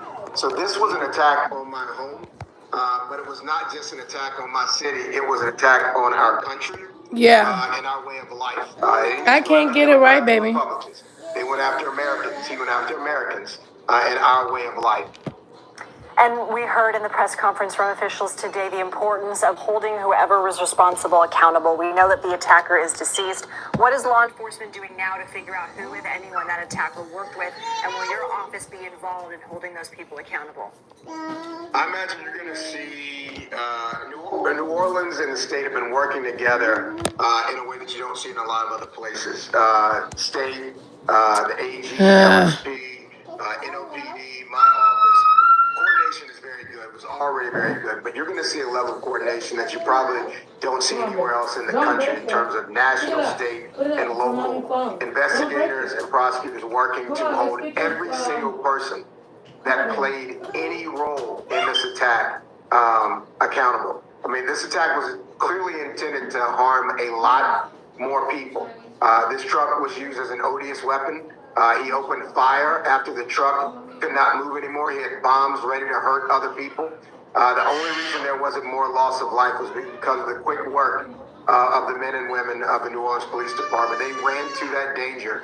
They neutralized it quickly before he could cause more harm. And they're heroes. I have to say that they're heroes, and I'm thankful for them. I do have to ask you because, and I know there will be a time to assess whether more could have been done, but in the press conference today, it was repeated that those bollards, those barricades on Bourbon Street were under construction, nearing completion, their replacement ahead of the Super Bowl. They were not up, according to the mayor today, and that we should mention also that the New Orleans police superintendent said, look, this was an act of evil, and that they planned for these bollards to not be the only deterrent, that they had patrol cars and other barriers, and that the person, the terrorist, drove onto the sidewalk around the police vehicle. We saw that in the surveillance video. They said we had a plan, but the terrorists defeated it. Do you have any comments or questions about that particular fact of the case right now?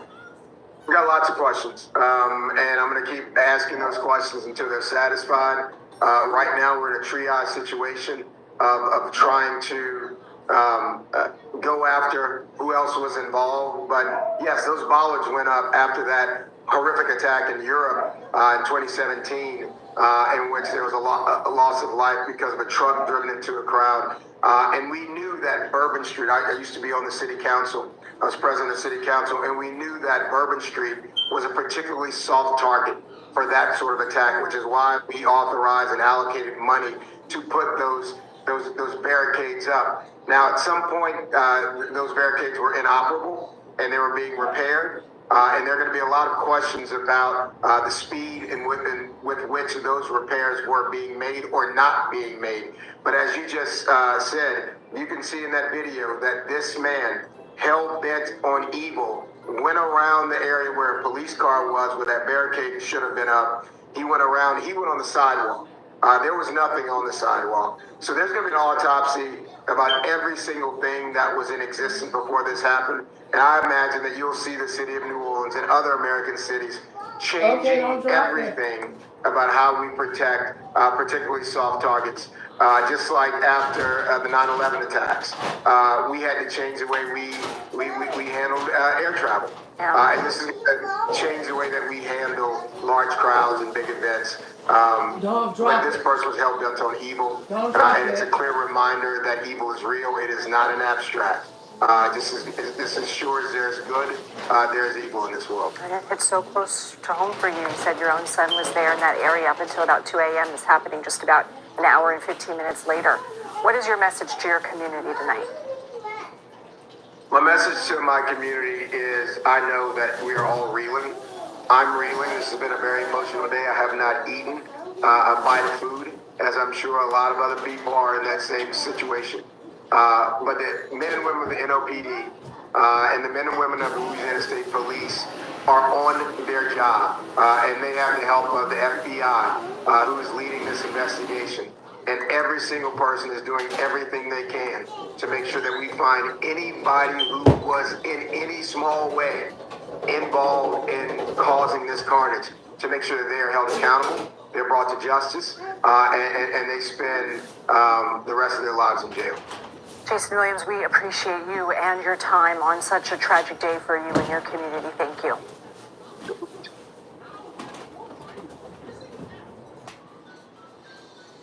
We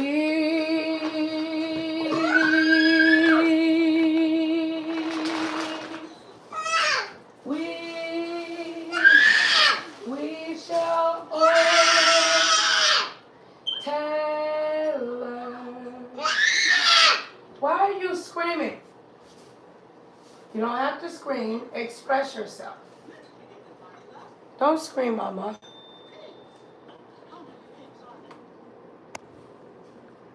We are continuing to follow breaking news out of New Orleans. City officials say a truck slammed into a crowd along world-famous Bourbon Street overnight in the city's French Quarter. 10 people were killed and dozens more hurt in the middle of New Year's Eve celebrations. The FBI says the driver of the truck is also dead after a firefight with police. He has been identified, according to federal law enforcement sources to CBS News, as Shamsuddin Jabbar, a U.S. citizen who lived in Texas. He had previous criminal reports of theft and driving with a suspended license. Law enforcement sources say a long gun was recovered at the scene, and our affiliate WWL is reporting that was equipped with a silencer. We can also report that he was wearing body armor at the time. I want to go to CBS News congressional correspondent Scott McFarland in our D.C. bureau. Scott, what else can you tell us about what new information we have coming in about what happened and who this person is? Yeah, let's start with the top line information from the FBI, that they are leading this investigation as a terrorism investigation. And according to our latest CBS News reporting, images we've reviewed from the scene show a black flag attached to the truck used in this attack. And there's an investigation as to whether that's a flag associated with ISIS or a different extremist group. But our reporting is that ISIS nor any other extremist group has not claimed responsibility for any attack today. We also know that there is a concern moving forward about what to do with tonight's Sugar Bowl in New Orleans. We're expecting a 2 p.m. Eastern, 1 p.m. New Orleans time press conference with local authorities. Perhaps they'll update what the security regimen will be, if it will change at all for the Sugar Bowl, if any other adjustments are going to be made. But just as a reminder, the Sugar Bowl is a major sporting event in America in any year, and this year there's added importance to the game in terms of football. So the crowd size is expected to be massive. Tens of thousands of people, if not more, gathered around the Superdome for the Sugar Bowl tonight. And of course, there's a Super Bowl in New Orleans in February, which is a national federal homeland security, national security event with an enormous security apparatus around it. There have been concerns, ongoing concerns in New Orleans about the threat of mass casualty attacks with a vehicle in the French Quarter, including on Bourbon Street. The CBS News review of city records and memos shows in 2017, they discussed possibly further limiting vehicular traffic in that area to prevent mass casualty events. But the City Public Works Department in its memo also acknowledged that many of the businesses and homeowners nearby wanted to keep some vehicular traffic to ensure the businesses continued to thrive. It's an ongoing debate, not just in New Orleans, but in other U.S. cities, especially, Lindsay, when you bring into the context the December 21st deadly vehicle attack in Germany, which had so many symmetries to this, and a child died in that attack, and all the precautions that have been ongoing in Times Square in Washington, D.C. to reduce the threat of just this type of thing from happening. And Scott, what can you tell us about what law enforcement was disseminating amongst themselves in the wake of that Magdeburg, Germany vehicular attack. Yeah, as is often the case, the Department of Homeland Security and other intelligence agencies share warnings about risks or risk detection. And this was something that came up in a December 23rd circular that made its way around law enforcement and intelligence agencies, a concern that a similar attack to what happened in Germany could happen in the U.S. And then there's that other added concern, Lindsay, of copycats, somebody trying to emulate what they Right, saw what they this seen. morning in New Orleans. Going to be a revisiting, I suspect, in some U.S. communities about vehicular access near the sites of mass gatherings. And I could just speak as somebody who's based here in Washington, D.C. January 6th is a national federal homeland security event with an enormous perimeter and fencing surrounding the Capitol, trying to mitigate a different type of threat. But Inauguration Day is 2 weeks later, with a crowd likely to measure hundreds of thousands. And I can tell you from having covered a handful of inaugurations before, those crowds fill the streets. Hey, Josiah, how you doing, baby? Traffic. We put in requests to the DC. I'm trying to, let me see if I can. Washington to see if they're going to change any of their parameters and protocols ahead of January 20th. Scott, Let me you see if I, mentioned a let me try 2017 it memo like from the this. Public Works Department in New Orleans about the barricades and the bollard situation, but you also have information about a new project to fortify them ahead of the Super Bowl. What can you tell us about that? Yeah, before Super Bowl Sunday could be done as early as the first days of February 2025 now, to upgrade the bollards to make them more efficient, potentially more effective, to make them more modern. This is a project that had any different number of motivations according to the paper. This is my sound system, y'all. But also for upgrading and updating. But that was a project that was underway in New Orleans, according to our CBS News review of city memos. All right. Oh, Scott, Lord. thank you so much. CBS News political reporter Libby Cathy is in West Palm Beach, Florida. I'm trying to get it. How is the White House responding? Yeah, Lindsay, President Joe Biden spoke to reporters about an hour ago. He said he's in contact with every Maybe if I put it on my government iPad, y'all can response see to this it. attack. Now, as we've identified the suspect now, he did not answer questions about that suspect's identity. I believe we have some sound. We can go to that and see what President Joe Biden told reporters last hour about this attack.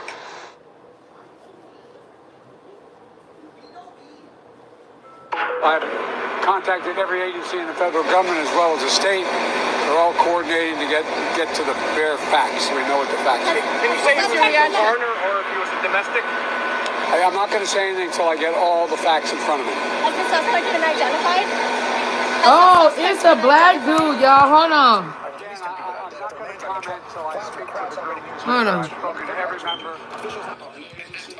The suspect identified as Shamsud Dinjabar, a U.S. citizen from Texas. Investigators have found weapons and explosives. And Okay, look, let's get this in order. Aaron Katersky. Aaron, you've been on top of the story all day long. It's kind of disturbing. This is not a lone wolf case as far as the FBI is concerned. Why do they think that they're dealing with one people? And it's so unusual. Ordinarily, the FBI is quick to point out, if they can, that it's a lone wolf attack. But here, they're saying there may be other suspects involved, and the deceased suspect who drove the truck was not solely responsible. Why do they believe that? Let me put my new case on here, because it's just... appears to be some people. Look, there he go. This is the guy that did it, y'all. Bystanders, but they want to run them down.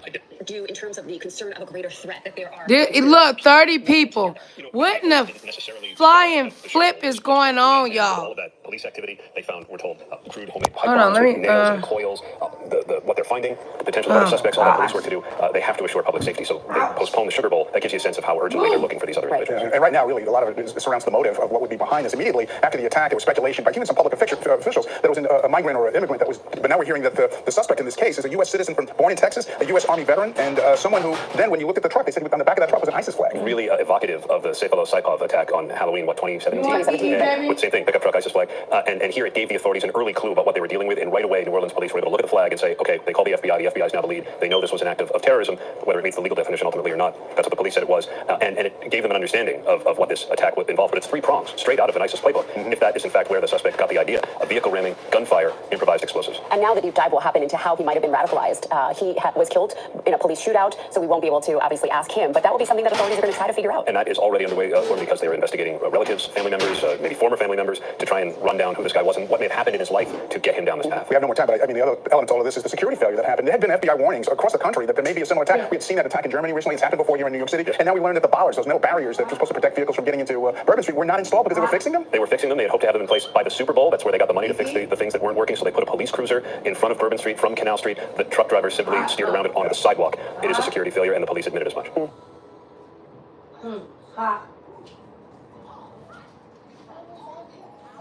Okay. Okay, y'all. Look, this is breaking news, live news. I know it's raggedy. Damn, I set on my damn tripod. This has been I should put it, look, and this so embarrassing. Look how raggedy this is. Drove a pickup truck through a crowd on Bourbon Street, killing 10 people and injuring dozens. They say the driver then came out of the truck and opened fire on officers, injuring 2 before being shot and killed. Now the FBI is investigating. They say improvised devices were discovered in and around the scene of the attack. Those devices are now being tested, and the White House says President Biden has been briefed and has been in touch with the mayor of New Orleans. Jimmy Coffin, who witnessed the attack, joins me now to share more about it. Jimmy, first off, I'm so sorry that this is how you're starting off the year. I can't imagine how frightening this must have been. So can you take us through what you saw? We were heading, me and a friend of mine, he had never been there for New Year's, so why not today? We were heading towards Canal, coming from the other end of Bourbon, when it just looked like ahead of us was something going on. We wasn't sure what, so we tucked off into the nightclub that was right there. Within 2 minutes of entering, 4 frantic girls pushed the security, ran in and hid under tables. So we instantly, living here, unfortunately, with these circumstances, kind of figured it had to be a shooting or something not good. So we ran upstairs, and when we got on the balcony, what we saw was insanity. I mean, something out of a movie. The graphic nature of it, and it was unbelievable. We instantly counted, I'd say, 10 bodies, 6 clearly graphically deceased, and the others yelling with no one around. Everyone had just cleared the street completely. We couldn't understand why no one was helping. I'm trained and certified, and they would not let us out. We just stood by and watched for several moments until it looked like what was SWAT or some type of military unit on foot was running down Bourbon with M16s towards where the suspect was going. There 100% were not any steel barricades put up. We had been up and down Bourbon since 8 p.m. and none of the steel barricades were up. That's how this criminal was able to go 70 miles an hour down Bourbon Street and cause this much damage. I want to bring in Jimmy, stay with me because I do want to ask you a few more questions, but I also want to bring in our ABC News contributor and former FBI agent, Brad Garrett. Brad, local law enforcement is calling this terrorism. The FBI so far hasn't said that. Why is that? Because they want to make sure that that's what it is. Is this just another disgruntled person who was just angry and decided to kill a bunch of people? Or was he driven by some extremist ideology or philosophy? Now, the idea that he's got explosive devices, he comes out of the truck with a weapon and gets into a shootout with the police, certainly suggests something here beyond he's just disgruntled. There could be a mental health component. My sense is going to be this has been driven by some ideology of some sort. It could be ISIS. It could be a domestic terrorism. They said it was an ISIS flag. To do car rammings, and unfortunately, I think that's why we're having more of them. And our senior investigative reporter, Aaron Katersky, is here with me on set now. Because, Aaron, I think Jimmy brings up a point that so many people are wondering right now. How does a pickup truck even get access to Bourbon Street on New Year's Eve when you know there are going to be crowds and crowds of people? How is there not layers deep of security to prevent that from even happening? The police superintendent said there were barriers intended to prevent a vehicle ramming attack, and the suspect was somehow able to get around them and then accelerate quickly. If you look at the make of the vehicle, it appears like perhaps it's an electric vehicle that can accelerate very, very quickly. So even if it was slow getting around some kind of barrier, maybe up onto one of those narrow sidewalks on the French Quarter, maybe it accelerates quickly and gains enough speed to plow through all of those people, killing 10 and injuring the 3 dozen. But that's going to be one of the key questions, because how often in the several days since the German Christmas market attack have police talked about the need to stop that kind of an attack, block intersections sufficiently? And Jimmy, how do you feel now hearing law enforcement say this was intentional, or did you think that immediately when you saw this attack? Oh, absolutely intentional. Like, there's no way you don't know you hit one person, much less 50. Because, I mean, we have 10 dead, over 3 dozen in the hospital. I mean, I was at one perspective, and I could count over 10 bodies. And I was at the beginning of it. And what this gentleman saying about going on a narrow sidewalk, for one, it was a gas-powered Ford F-150. 2, we have poles that hold up every single balcony on New Orleans. Hey, Josiah the mod. Love you, boo. There's no, you could barely get a bicycle and a walk path through there. So I haven't seen you in a long time. Where you been, Josiah? Where you been, Josiah? You gonna come over here and support me? You still my boo? Hey, Tar info for you. Hey, y'all, look, I broke my damn, I didn't make it up. I broke my tripod. Look, I sat on it, y'all. I'm trying to find the name brand of the damn thing. It's in Chinese. It was a good tripod. Really good. I sat on the damn thing. To prevent this kind of thing from happening, and you are saying those mechanisms were not in place. Am I hearing you right? Absolutely. They were there. They were not up. They used flimsy plastic triangle-style barricades. Like, had those been up, which they commonly are for any other event, especially after the Mardi Gras incident last year, I mean, I greatly feel it could have been prevented, and I will never forget what I saw tonight. The FBI, we are working with our partners to investigate this as an act of terrorism. We're aggressively running down all of the leads to identify the possible subject's associates. We're working to ensure that there is no further threat. We do not believe that Jabbar was solely responsible. We're aggressively running down every lead, including those of his known associates. That's why we need the public's help. We are asking if anybody has any interactions with Samsud Dim Jabbar in the last 72 hours that you contact us. The FBI is asking the public's help. We're asking anyone who has information, video, or pictures to provide it to the FBI. We have set up a digital tip line as well as our 1-800 number, 1-800-CALL-FBI. Please provide us with any information that can assist us in this investigation. Once again, thank you for your patience and assistance. For an updated statement or information, please check the FBI's website and our social media accounts. I will now turn over to Mayor Control. Thank you.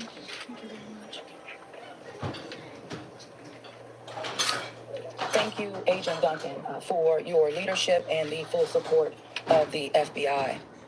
First and foremost, I want to express my deepest condolences to the families and loved ones that were impacted by this tragedy on Bourbon Street and in the heart of the city of New Orleans. And I know that the entire New Orleans City Council grieves along right with me, no doubt about that, and our people and our families. My priority will continue to be to ensure that victims that remain on Bourbon Street now will be serviced and removed as soon as possible. But as stated, the FBI is in charge of this investigation and are doing everything necessary to make this happen. I also want to acknowledge hearing from President Biden, all of our federal partners, but most importantly, calling Governor Landry this morning, responded with haste. And we do say thank you. And of course, a demonstration of a unified support is right here in this room. That's how we collectively responded to this tragedy in the city of New Orleans. The mission now is to facilitate, support, and coordinate safety procedures to keep our residents and our visitors safe. I've gone to the hospital along with Chief Kirkpatrick to visit our police officers, and considering their injuries, they're doing well. As I mentioned, this investigation is ongoing, and the FBI remains the lead in the investigation. It is an active crime scene as well. We are committed, no doubt, to uncovering all details surrounding this tragedy. And we are taking every necessary step to put even more safety procedures in place, especially given the nature of the investigation. I'm going to ask people to do not go around our secured area. There is no essential need to do so. It matters, and again, it is an active crime scene. I also want you all to know that the Greater New Orleans Foundation has set up a fund to assist victims, and that information will be provided to you. Thank you, Ganoff. Again, I want to thank this unified team. We're leaning in. We will be relentless, and we will do everything that it takes to render real justice. This team will. I want to also just thank our citizens for your heartfelt prayers. New Orleans is a world-class city, and I can say that I've heard from world leaders all this morning and up until now, in addition to my brother and sister mayors across this country. They're calling, they're responding, and they're standing with the city of New Orleans. And what they always say and want me to reiterate, they understand the resilience of this community. And we're strong in that regard. And I will say second to none. So with that, I'm going to turn it over to our governor. And as I mentioned, who has not wavered any in leaning in, providing the necessary support, and standing right here with me. And I say thank you, Governor. And I know the First Lady is standing with us as well. Thank you, Madam Mayor. Thank you. Again, I want to thank the Mayor. Since about 3:45 this morning, when she called me, we have all been working just around the clock to both secure the city and the South. this act. You know, again, I want to reiterate that our prayers go out with all of those who have been affected by this tragedy. I want to thank our law enforcement officers. I want to thank our medical personnel. I want to thank our first responders. And most importantly, I want to thank the two New Orleans police officers who not only laid their life on the line, but were able to eliminate the threat this morning. Let me say, we have made public safety a state priority from day one. And I think that if you look around me today, right now, and you look at the people who are standing around, that is their commitment as well. We intend to be transparent in assessing any defects that may have existed in the system so that we can address it. It's the only way to ensure that any mistakes that were made are corrected. Specifically, we are trying and working very diligently to address security concerns in preparation for the Super Bowl since October. And it's interesting because, ironically, in preparation for the Super Bowl, I had intended to issue an emergency declaration tomorrow so that we could bring all of our federal, state, and local agencies to bear in preparation for the Super Bowl and Mardi Gras. But because of the events today, I have amended that emergency declaration and issued it today.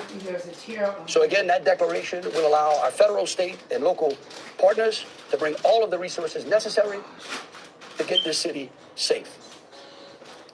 In light of that executive order, I have also ordered the mobilization of a military police company. I've asked General Freelow to mobilize a military police company to assist both New Orleans police and LSP and the FBI. Some chicken and fries or what? Yes or no? It is important for our citizens and guests of this state to know that we're doing everything we can to secure their safety in this city.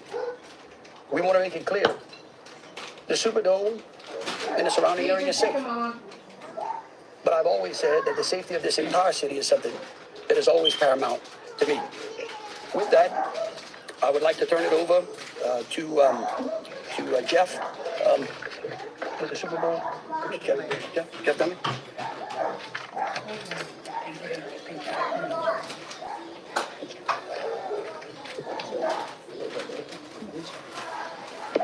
Good afternoon. Obviously, we wish we weren't here for this reason today. The Sugar Bowl Committee has a 90-year history of being a good corporate citizen for the city of New Orleans, and that's why this tragedy hurts us as much as anybody right now. So our condolences, thoughts, and prayers go out to the victims and their families as we all work through this.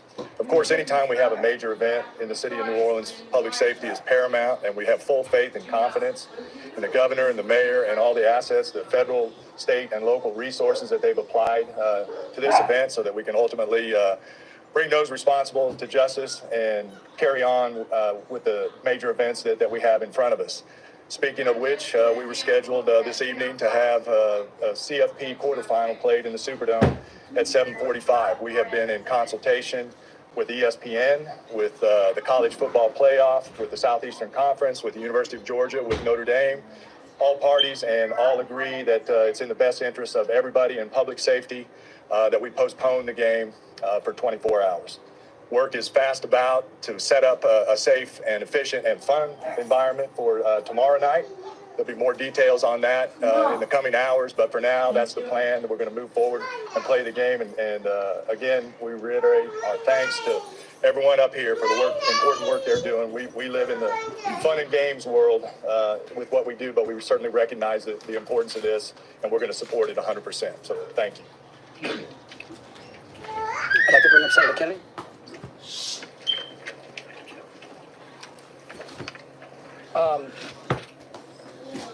I wish I understood better why bad things happen to good people. If I make it to heaven, I'm going to ask. For those people who don't believe in objective evil, all you have to do is look at what happened in our city early this morning. I am, if this doesn't trigger the gag reflex of every American, every fair-minded American, I'll be very surprised. I'm here because these are my people. I'm here because these are my people's friends. I'm here because there are a lot of Louisianians that are scared tonight. I don't want them to be. There's a lot of information going around. Some of it is actually true.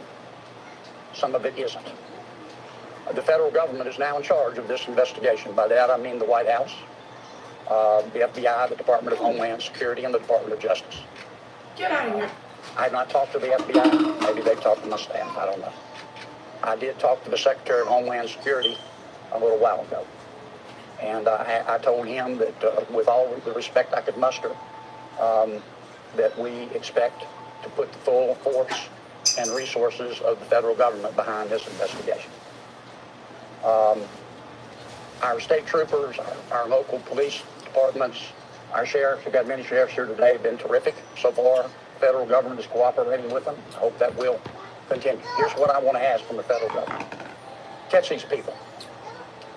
Catch these people. And then tell the American people the truth. Now, I don't want you to tell us yet anything that's going to interfere with your investigation. And there's things that I've been told that I think are true that I'm not sharing with you today because it could interfere with your investigation. Oh, so distorted. But after we get to the bottom of this, I need to tell the American people the truth. And the people of New Orleans the truth. And the people of America the truth. I think the mayor and the governor are very wise to postpone this ball game for 24 hours. There's just too much stuff we don't know. And it's just not worth it. But I guess my final point is, I will promise you this. I will, when it is appropriate and this investigation is complete, you will find out what happened and who was responsible. Or I will raise fresh hell. And I will chase those in the federal government who are responsible for telling us what happened, like they stole Christmas. Thank you, Senator Kennedy. All right, y'all.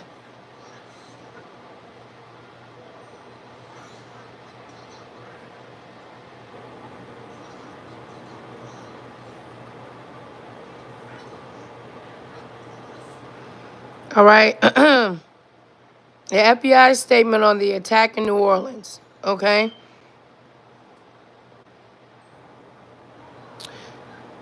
Today at approximately 3:15 a.m. CST, Central Standard Time, an individual drove a pickup truck into a crowd of people on Bourbon Street in New Orleans, killing at least 10 and injuring dozens of others.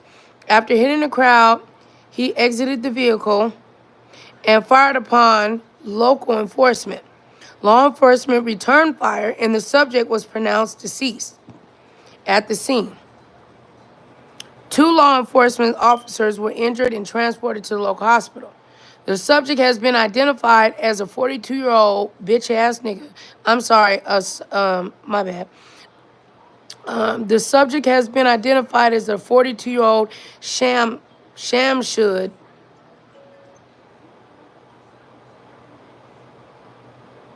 Din Jabbar, a U.S. citizen from Texas. He was driving a Ford pickup, which appears to be rented, and we are working to confirm how the subject came into the possession of the vehicle. An ISIS flag was located in the vehicle, and the FBI is working on determining the subject's potential association and affiliation with terror, risk, organization. Weapons and potential IEDs were located in the subject's vehicle. Other potential IEDs were also located in the French Quarter. The FBI, special agents, bomb technicians are working with our law enforcement partners to determine if any of these devices are viable and will they work, rendering the devices safety. The FBI is a lead investigation agency, and they are working and partnering with to provide protection.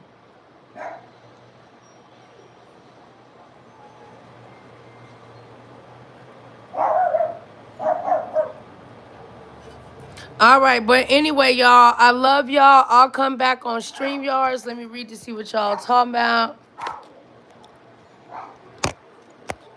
If there's anything.